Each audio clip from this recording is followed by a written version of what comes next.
माशाल्लाह से मज़ेदार सी कैरी की चटनी रेडी हो गई है और ये बहुत ही ज़बरदस्त आपके खानों को दोबाला करने के लिए तैयार है। अस्सलामुअलैकुम, आज मैं आप लोगों के लिए लेके आई हूँ मज़ेदार सी कैरी की चटनी और ये बहुत ही आसान रेसिपी है। तो चलो स्टार्ट करते हैं।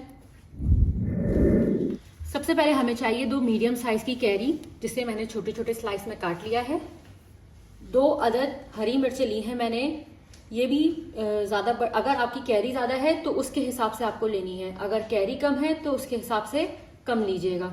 2 अदद लहसुन के जवे हैं, 2 अगर मैंने हरी मिर्ची ली है तो 2 अदद लहसुन के जवे हैं और मीडियम साइज की मैंने इसमें प्याज ली है।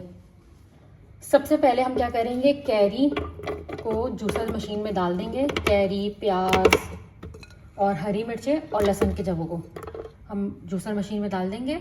उसके बाद अब हम इसमें ऐड करेंगे कुछ मसाले, जिसमें जाएगा आधा चमचा चाट का मसाला, सॉल्ट टू टेस्ट, कुटी हुई लाल मिर्च आधा चमचा, जीरा आधा चमचा। अब इन तमाम चीज़ों को थोड़े से पानी के साथ हम पीस लेंगे।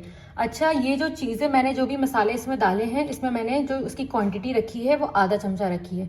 अगर आपकी कैरी ज़्यादा हो तो आप उसमें ज़्यादा डाल सकते हैं। और इसमें हमें पानी बिल्कुल थोड़ा सा डालना है और अगर ज़रूरत होगी तो पीसने में तो हम और ऐड कर देंगे। हमें पानी बहुत ही कम इसमें डालना है।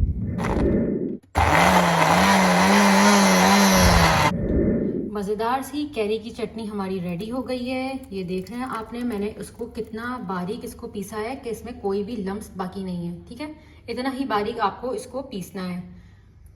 अच्छा, आप लोग मुझे ये बताएं कि आप लोग अपने घर में किस तरीके से कैरी की चटनी बनाते हैं और आप लोगों के घर में कौन सी चटनी ज़्यादा खाई जाती है। ऊपर से हम इसके डाल देंगे कलौंजी।